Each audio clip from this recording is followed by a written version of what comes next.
Hi, I'm BJ Gross, and this is my first podcast. This is a Rio pod. I'm going to use it as an ornament. I put a wire through it. It's just a face and little hands poking out. It's got a hole in the top, so I can put hair coming out, and it'll be really wild looking instead of being glued flat to the head. Here's another little Rio pod that I sculpted leaves with to just make it a little setting thing. He doesn't have to hang.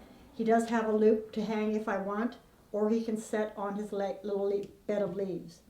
Little faces are really cute. You don't have to do a full doll if you want to do polymer clay. You can just do something as simple as a face and have a really ornamental item. So let's get started. This is what they look like before I start sculpting. They're just hollow. This is a Rio pod. A friend in Florida sends these to me.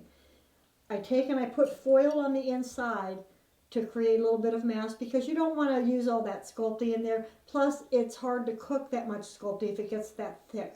So I just take and glue in a piece of foil in the back of it, just a lightweight foil. I don't buy the expensive stuff, a couple reasons, mostly being I'm cheap, but I do that. You don't want to tear your Sculpting when you're sculpting because when you tear it, it creates little lines and bubbles in there, and they will show up on the finished product. You will not see them until you're through, and that's okay if you have every intention of painting it when you begin. If you're hoping not to, it's going to be a real disappointment when they're baked and you've got all these lines in there that you just weren't anticipating. All I'm doing is covering the foil with the Sculpting right now. And these being a wood and a natural product, you are going to get little fibers or little chips of stuff from it. There's nothing you can do about it, and that's whichever type of pod you want to work with, it's going to be a challenge with any of those. So just expect it. Don't worry about it. You'll make yourself crazy if you try and deal with it. Keep going. I'm just pressing this into the foil and into all the little spots on the little pod thing. Trying not to make a mess of it, but in the same respect, not too horribly concerned about little marks that I leave. I'm not intentionally making big marks in there, but I'm not going to sweat a bunch of little ones because you can go back in and just kind of smooth that out a little bit. One thing you do have to decide on is which is up and which is down on your pod. This is my up. If it were your pod, it might not be, but it's mine, so this is my up. And I'm just going to try and get this as even as I can. And you can see just by the little bit of pressing I'm doing with my hands, a lot of that bumpiness is being taken care of without a lot of messing with it.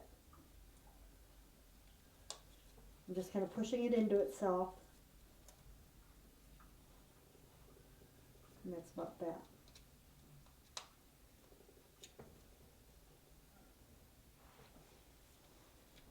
When you do a face, even when you do a caricature, your face is still going to have enough human resemblance that the eyes are about halfway down and the mouth is about halfway down from that. Your nose is going to come up the center, and I don't go too crazy on my lines because it'll just make you crazy. If it's not totally centered, you know what you're looking for with it, so you're not going to have to go real crazy trying to be super anal about it. I'll take in 2 little holes for the eyes, and generally just my fingers pushed into the clay. I don't normally have fingernails, so that's usually not an issue with me, but for some reason I have a little bit of a fingernail going. Probably the first time in my life, the only time in my life. And then I start by generally putting the nose on. Because I do characters, I generally have bigger noses than your average picture is going to have, or your average sculpture. And it's just because it's what I like, and you can put what you like on yours. It's kind of a triangular shape, kind of a teardrop type thing, triangle.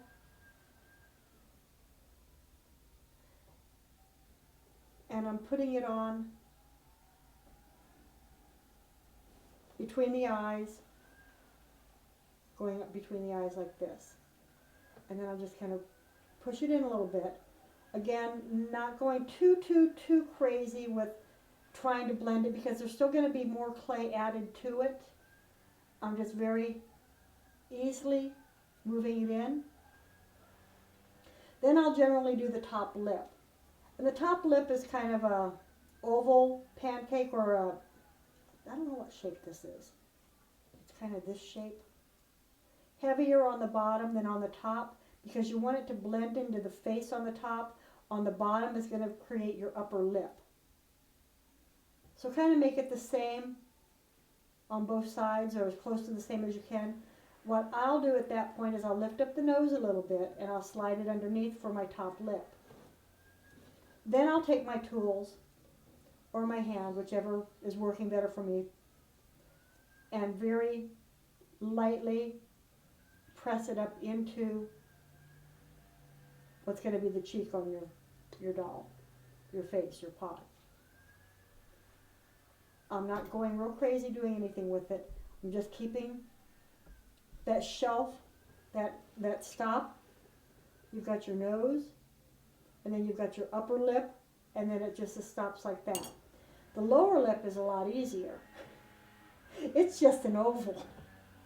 It's really easy. I'll just take a little oval pancake shape, very similar, about like this. Press it up to the top lip, and then move it to the sides to create both sides here. And then down. And you can see you've kind of got a little pathetic looking mouth. And I'm not lying when I say pathetic looking. Push that in a little bit. And then I like to keep the mouth open. I mean that split there. Don't let that close up on it. And I'll push the lower lip just very lightly underneath the top lip. You can still create a smile with that lip. But for me, a lot of times my lower lip is just very lightly pushed into or underneath my top lip. I like little things with worried faces because I don't do pretty.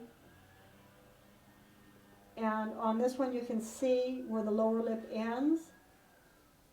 The jaw kind of stops, and that's not good. So I'm going to have to add more clay underneath here to create a little bit more chin.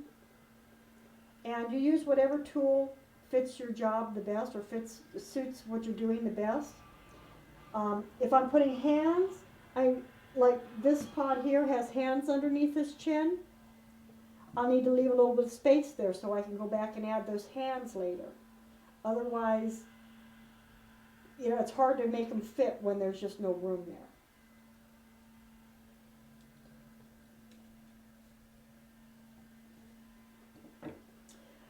When you're making a smile, what works best for me is I'll take the tool and just very lightly press in. You've already got a little bit of a curve there, a little bit of an upward turn, to create that little bit of a thing. Again, I'm pressing my lower lip kind of up into it, and I'm not really pushing underneath it, but it is underneath the top lip.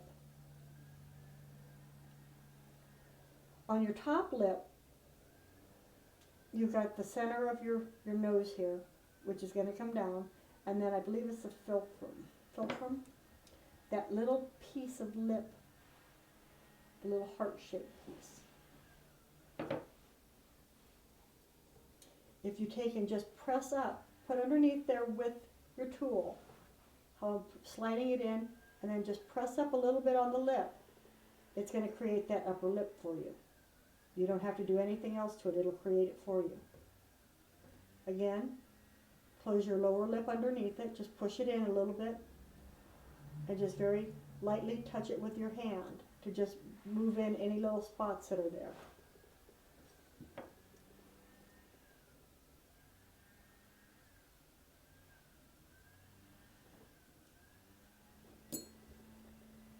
I'm just going to blend the nose in a little bit more. And again, make sure that I don't let the top lip and lower lip ever really close up. When you go to do the eyes, take whatever size eye you're using. If you're sculpting your own eyes, which I've gotten to where I do most of the time anymore, because then I don't have to have eyes on hand. Because it just always seemed like whatever eye I had, it was the wrong size for what I wanted. Or if I wanted taxidermy, I only had people eyes that size. If I wanted people eyes, they were all taxidermy. So I just kind of started sculpting and painting them myself.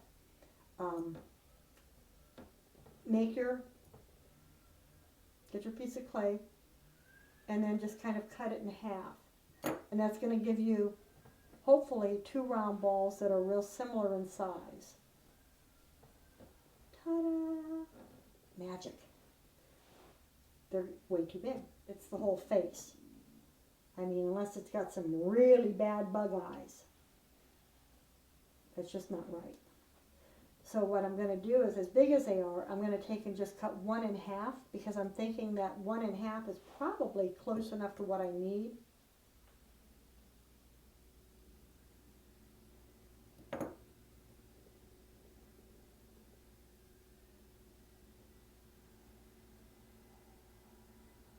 And you can see that's a lot closer, but that still might be a little bit big. And you don't really want them round. They're a little more oval shaped than round. And you just lay them in.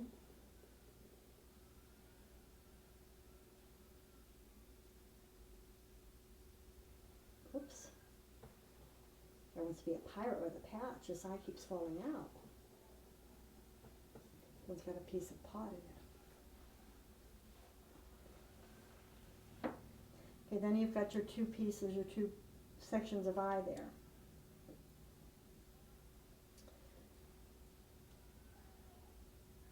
This is a dental tool that I've modified. I've ground it down a lot. I've made it a lot smaller than it was originally, and I've changed the arc on it. If I take and put it in and roll it to both sides, then flip the eye over and do the same thing a little bit on both sides, it kind of gives you the look of your eye.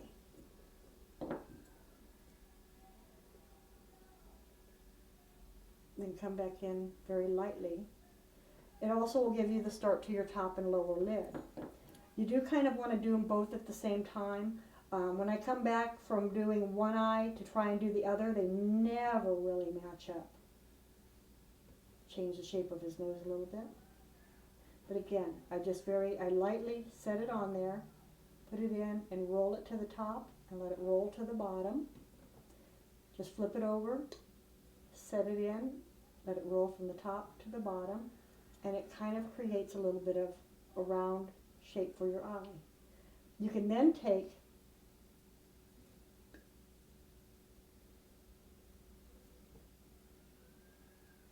and just move this part down to create your eyelid.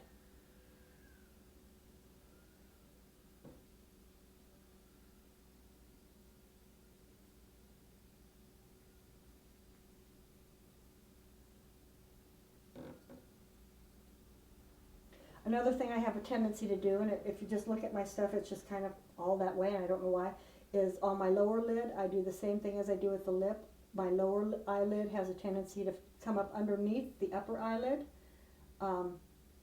But you can take, again, this is a modified dental tool. It doesn't quite have as much of an arc as it did as a dental tool. And it creates the lower lid. If I use the narrower end of it,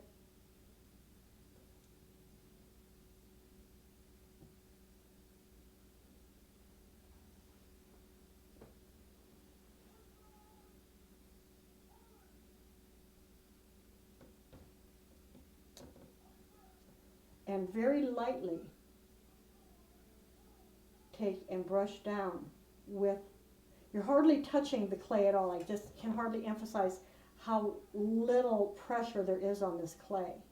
And as you get comfortable with the clay, you're going to start to feel like you can press harder, and you'll be able to. But when you're first starting with this, it takes such a small amount of pressure to put a great big divot in it. And you can see how that kind of creates a little bit of the eyelid there. Both the upper and lower eyelid. One thing about your eyelid, and this took me a long time to realize, I didn't think I'd ever get this, but your eyelid is going to follow the diameter of your eye. It's not going to go flat out above it. It's going to follow the curvature of the eyeball. So don't lose that.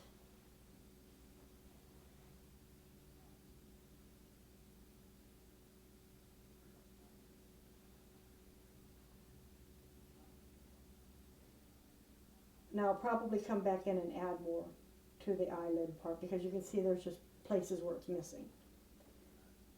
But again, ounces, just barely ounces of pressure to push the clay into the other clay. Still making sure you're keeping the shape of the eyeball. Another thing is whatever tool you use for your eyeball to try and make your eyeball with, use that for the eyelid because that's going to follow the same arc as what you used for your eyeball. It'll just make it a little bit less work for you, you know, until you get more comfortable with it. And then as you get more comfortable with it, whatever works for you works for you. Again, I'm going to take and just very lightly, I put the little tear duct in, looking at it.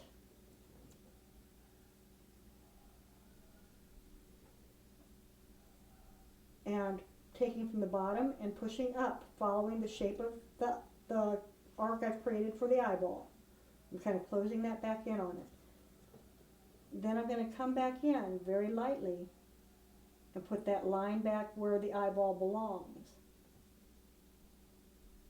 And I can use this tool that I've been using. These all pretty much have the same arc on them to create the roundness for that eyeball.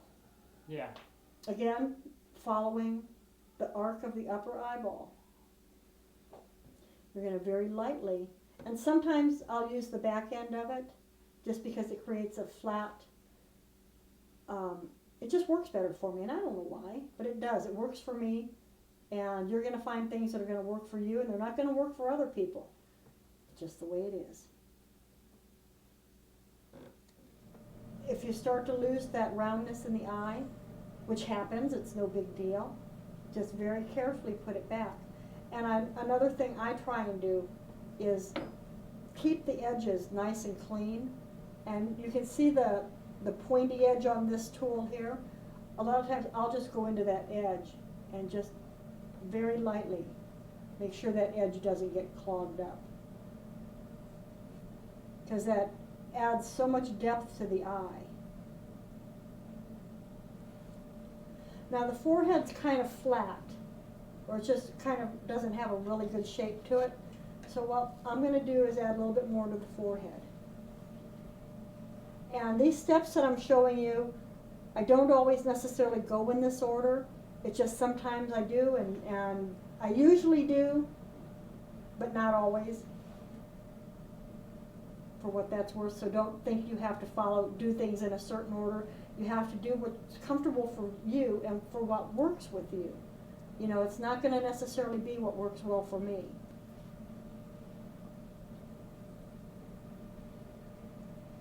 Because I don't like I feel like the edges of his face should be more rounded.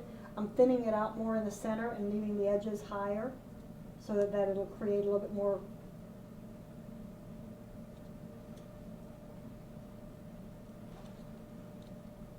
And I don't know if you can see this here, but I've got a couple little air bubbles I told you about. I'm just going to very lightly score them with the tip of this to get them to break. Because that will show up when it bakes. And it will be ugly when it bakes. You really, really want to do what you can to avoid that. And I'm not changing the height of the head. I'm just kind of changing the squareness of it. It was so square or so oval, it just, to me, I didn't like the shape of it. I'm going to create more of the bridge of his nose with this. and a little bit more of a brow line with this.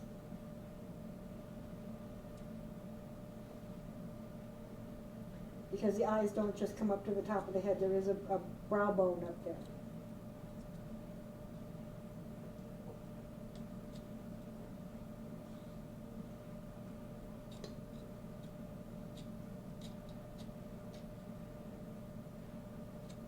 And then very lightly smooth it down, bring it in just a little bit.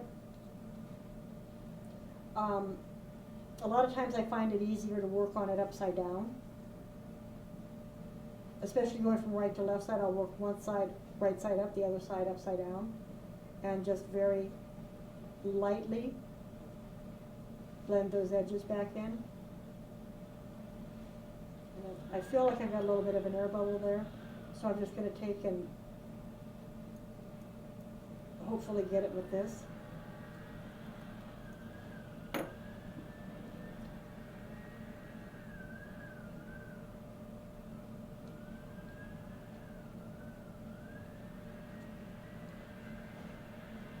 So I'm not dragging, I'm not doing a lot of pushing and pulling. It's very, very light moves.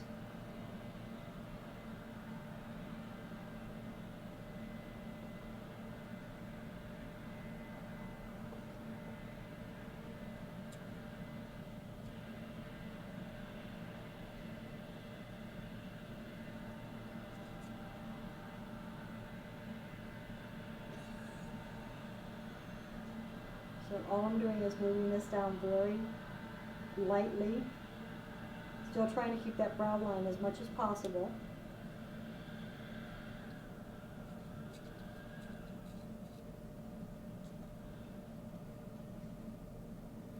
But you can see how it takes a little bit more shape. It gives it, the eyes aren't quite as much as protruding as much.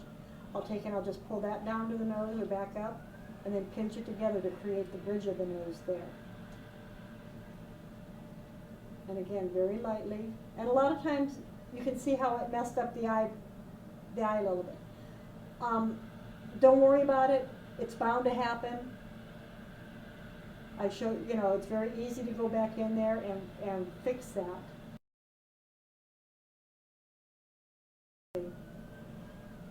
Bringing the clay back down to where the eyelid is.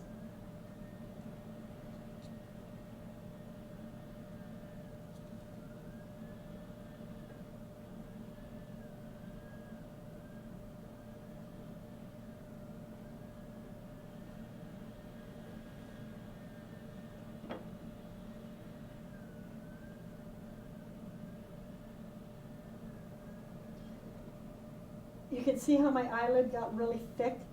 I just tried to thin it down a little bit there. And then with that piece that I trimmed down, I'm just going to move that up into the corner of the eye here and blend that up the other way to get it to blend in together. It looks like I've lost some of the shape of the eye. So again, with the curved edge of the tool, I'm just going to go ahead very lightly, put that back in. Top and bottom, go to the other side and just very lightly roll it top and bottom, and then you can see how it comes to a peak. What I'm doing is I'm just going to take and just very with the opposite side of the tool lay it down on that, and that will remove that and it'll blend the whole eye in together.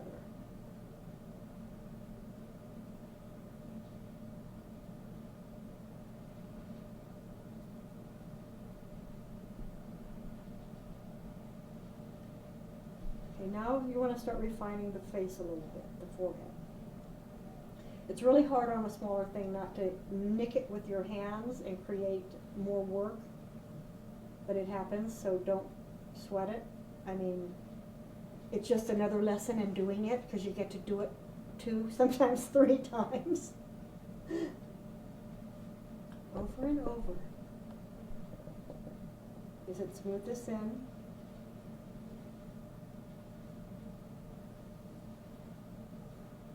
Keeping the curvature of the eyelid following the curvature of the eye. It doesn't have a lot of cheekbones yet. Doesn't really have any cheeks at all. So I'm going to give it some cheeks so the face isn't quite so flat. It'll make it just look a lot more comfortable because he looks really alien and not in a good way alien. So I'm just going to grab a little bit more clay.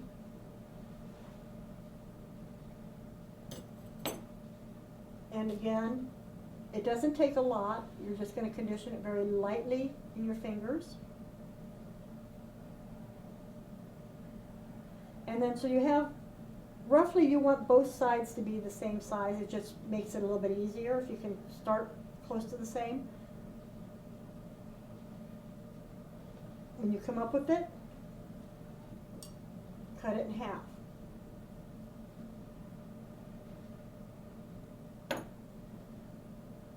This piece here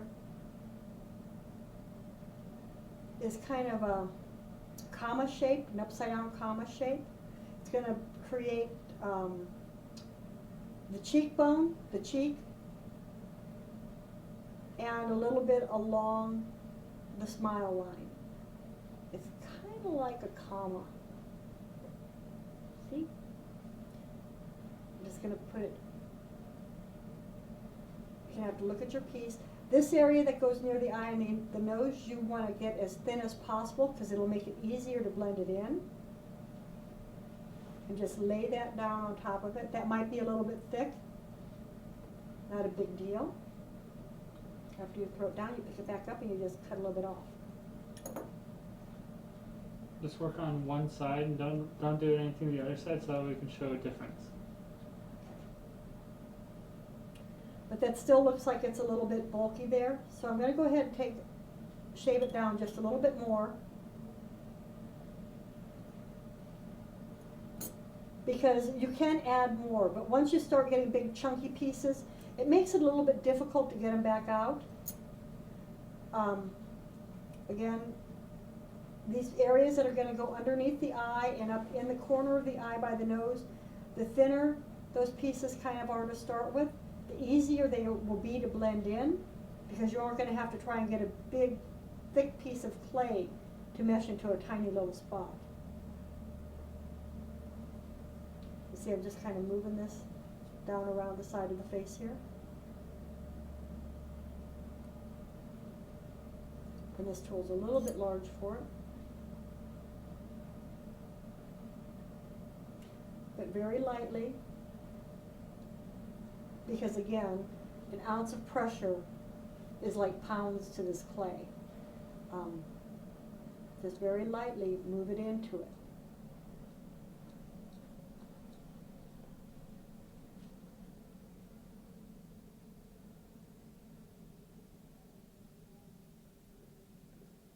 The same with along the smile line here.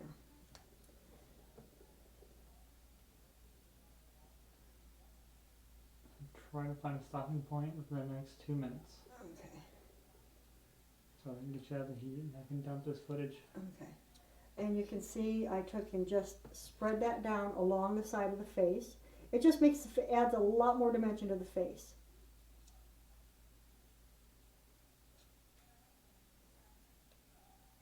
One thing I'm going to do before we go any further, because it's going to make it a lot easier to recognize another face, is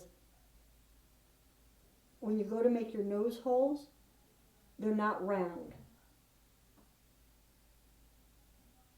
Kind of a triangular shape. And again, with the arc of the tool, just very lightly, you can bring it up on both sides. And you've got a nose and a little face that's starting to go together.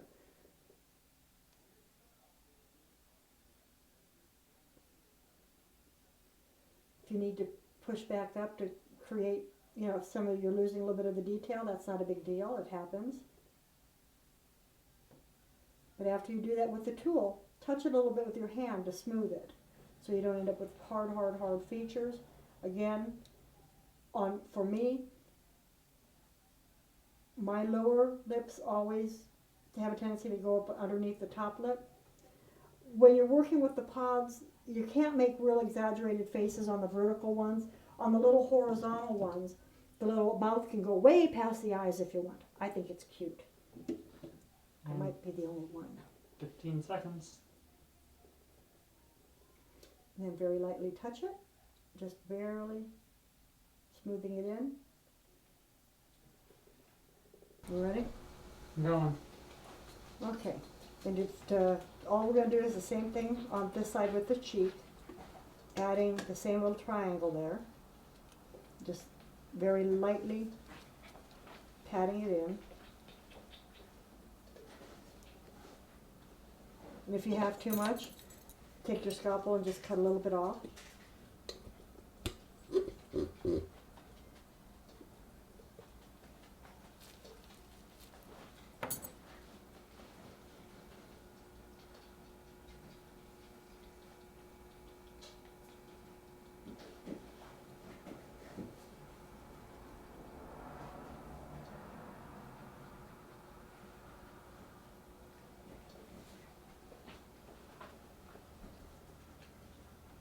Again, just barely any pressure, tapping it in a little bit with your finger. And just barely touching it with the tool.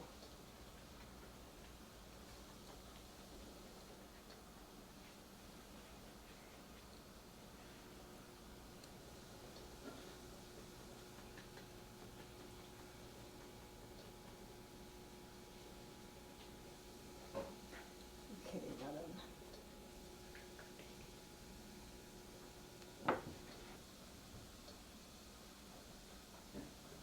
If you lose a little bit of the corner of the mouth, you can just go back and just touch it with your tool. Put that line back in there.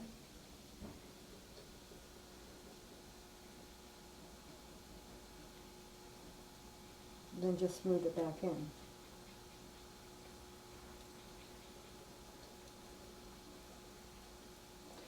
On this side of the face, it's a little bit hollow from here to here compared to this side. So I'm just going to take a little bit of clay and just add it. And just blend that in to even out the sides of the face a little bit more.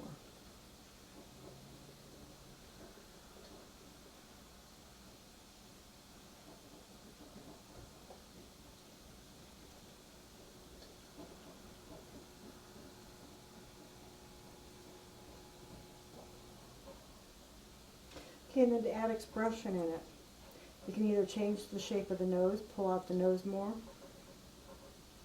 and give it more of a hook. Or if you want to add baggy eyes, sags around the eyes, it takes just a little bit of clay to put right around the corner on both of them. It doesn't take hardly any at all. The thinnest part of the little worm thing being closest to the center of the eye. And then very lightly touch it in. And then with the tool just pushing up on that edge to keep that edge there, the corner of the bag. This you don't want to blend all the way in. You want there to be a line and a little bit of a mark there. If you need a little bit more, just add it.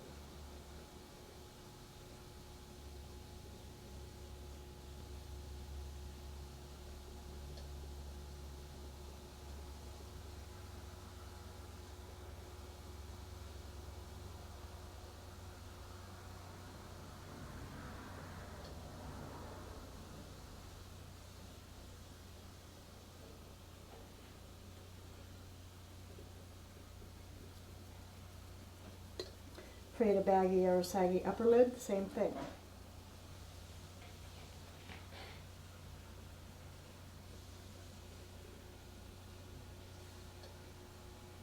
Needs to be big enough to go just barely over the eyelid.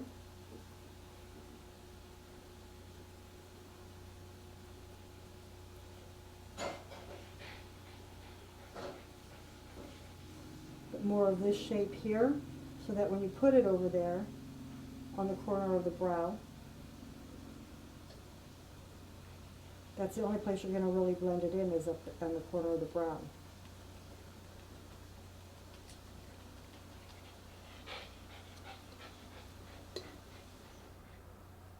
And then you draw your lines in there to create, you know, more age.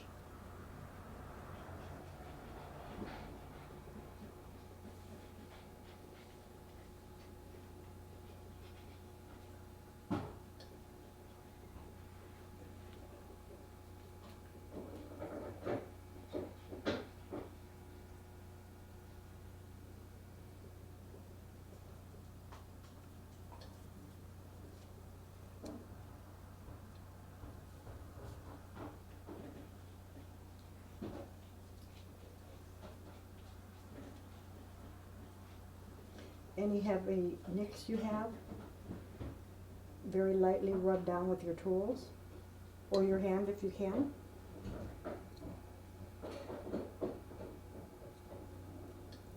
But you still need to create that, keep where it's going to follow the eyelid. So you need that little bit of a mark there.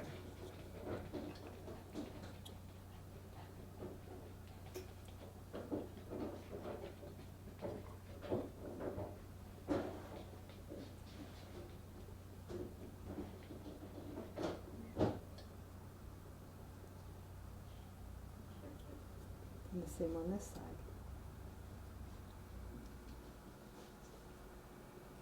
Up into the brow bone. Kind of push it into the eyelid area. And then follow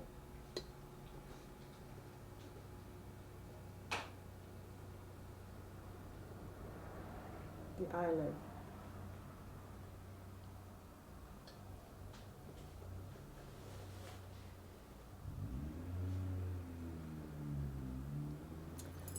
Eyebrows, if it's feminine, you don't really want the eyebrows to show a lot. So what you're going to do is, what I do is I'll just take and put a couple of lines in so that when I go back over it with paint, it gives it more of an eyebrow effect. Or you can actually take pieces of clay and lay it in for brow. And all you're doing is following the brow bone there. I think it needs a little bit more of a chin.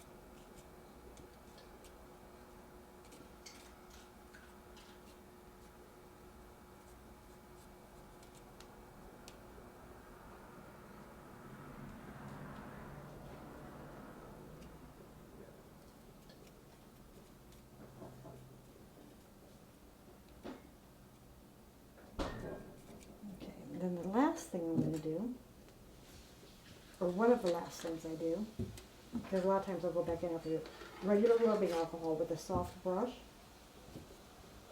to go over any of these areas with heavy tool marks to just blend them in. And that'll be like a final smoothing over. Is this a brush you can get at Walmart, or do you gotta go to Michael's to get a fine brush? You want to get, I don't know if you'll get a good enough brush at Walmart. You may have to go to Michael's or an art supply type place. But that'll smooth it. Ooh, its nose is really lopsided. I hate when that happens. To not have any thing that you do really show on the outside, you have to be real careful you put it on the outside. Sometimes it's easier to like stick it up on the inside and push from the inside out.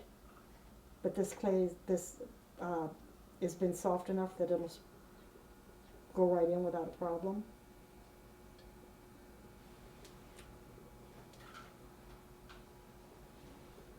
And double check your marks for anything. And you've got a pod. Woohoo! Is life good or what?